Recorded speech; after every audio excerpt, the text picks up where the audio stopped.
Est-ce que dans vos rêves, vous avez remarqué qu'il y avait des scènes qui revenaient régulièrement ou certains symboles?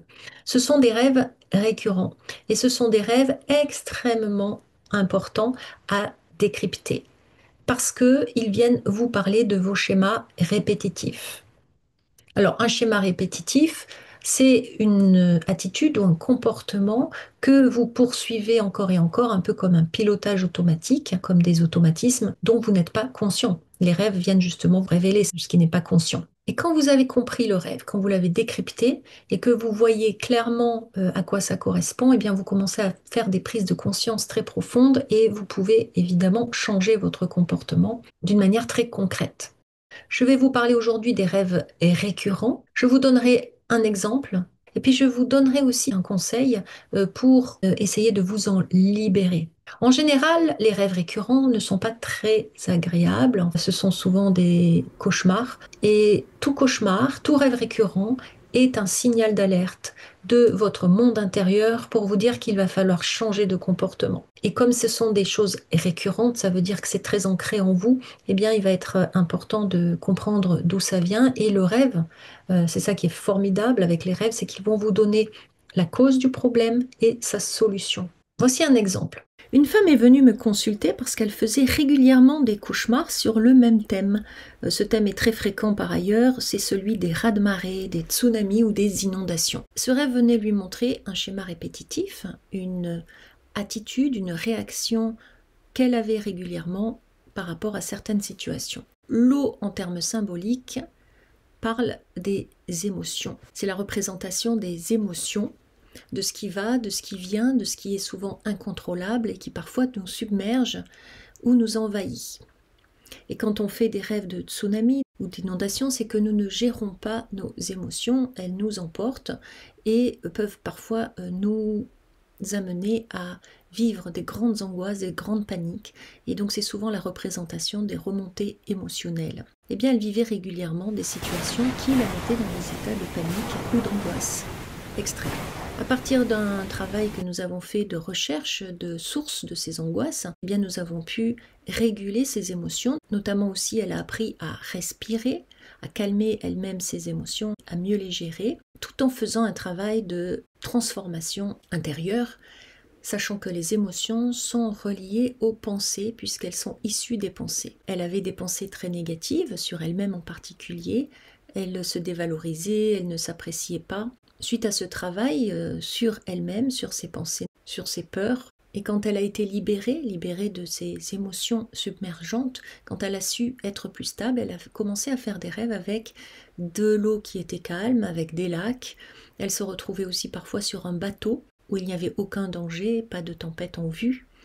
Et le rêve est venu appuyer et confirmer qu'elle se transformait au fur et à mesure de l'accompagnement. Voici un autre exemple de rêve récurrent. Cette fois, c'est celui d'un homme qui ne cessait de rêver depuis des années d'examens qu'il devait repasser. C'était très anxiogène pour lui, d'autant plus que c'est un homme intelligent, quelqu'un qui a réussi dans la vie. Il continuait à rêver qu'il n'était pas à la hauteur puisqu'il repassait des examens. Donc il n'avait jamais fini d'apprendre, jamais fini de prouver qu'il avait réussi.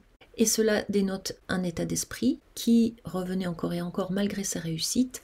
C'est la représentation de son manque de confiance en lui, en réalité, malgré les apparences. C'est aussi la représentation de son côté perfectionniste qui lui disait qu'il n'avait jamais fait assez bien. En remontant dans son enfance, nous avons trouvé des schémas qui existaient déjà au travers de son père, qui lui reprochait toujours de ne pas être à la hauteur, qui avait d'énormes attentes envers lui, et que même quand il réussissait à avoir une bonne note, ça n'était jamais assez bien. Nous avons donc là la situation d'un rêve qui vient nous montrer aussi non seulement le schéma répétitif, mais surtout la croyance limitante répétitive, la croyance limitante fondatrice de son cheminement, qui était « ce n'est jamais assez bien ».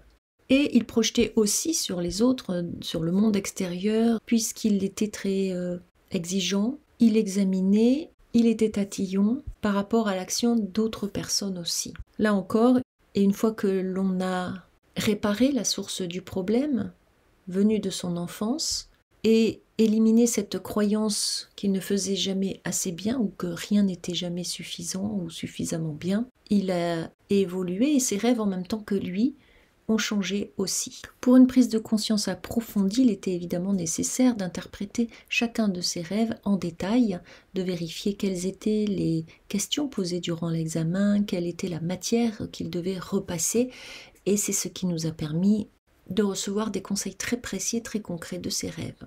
Vous voyez maintenant à quel point les rêves récurrents qui parlent de nos schémas répétitifs sont particulièrement transformateurs et puissants, et combien ils viennent nous aider à retrouver le chemin de notre évolution, puisque tout rêve récurrent montre que nous sommes bloqués sur un comportement qui nous empêche de nous épanouir, de nous déployer. Je rajoute aussi que ces schémas répétitifs, on peut les retrouver au niveau personnel, au niveau individuel, mais aussi au niveau collectif.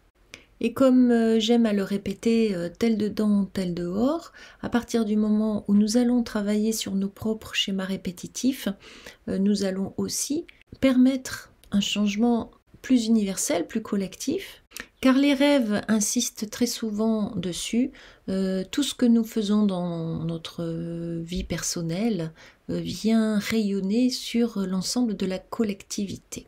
Et c'est grâce aux rêves que nous savons sur quoi nous avons à travailler, sur quoi nous avons à évoluer.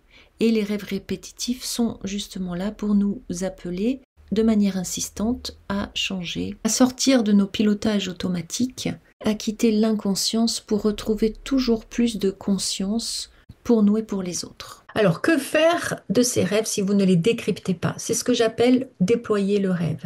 Déployer le rêve, c'est utiliser les symboles qui sont des symboles vivants. C'est vraiment un dialogue. Les symboles contiennent de l'énergie. Eh bien, vous allez pouvoir changer à partir de ces symboles. Ce que vous pouvez faire, par exemple, dans vos rêves récurrents, c'est donc vous imaginez que vous retournez dans le rêve, relaxez-vous, détendez-vous, respirez. Et puis vous allez choisir un moment du rêve dans lequel vous pouvez retourner et vous le reimaginez avec tous les sens ouverts, hein. Vous devez en sentir les mêmes sons, toucher les mêmes choses. Enfin, vous êtes vraiment dans le même cadre, comme si c'était réel.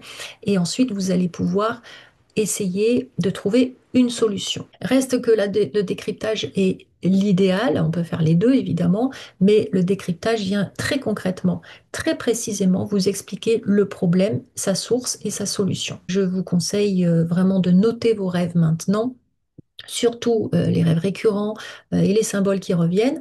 Si vous voulez comprendre ces rêves, je vous invite à prendre contact avec moi. J'ai créé un programme d'accompagnement sur ça, justement, sur ce sujet-là, pour casser les schémas répétitifs, pour aller revoir toutes les fondations de votre vie, les croyances limitantes qui sont très profondément ancrées. Et grâce aux rêves, vous voyez qu'on peut aller très loin. Et le travail consiste aussi à déployer ces symboles et d'appliquer le message dans la vie concrète. Et puis, vous pouvez aussi apprendre à décrypter vos rêves. Et dans ce cas-là, vous pouvez nous rejoindre sur la formation La Voie des rêves, où vous allez pouvoir être autonome dans votre cheminement. Si vous avez aimé cette vidéo, je vous invite à liker, à commenter, à partager et puis à vous abonner si vous voulez suivre toutes mes vidéos. À très bientôt.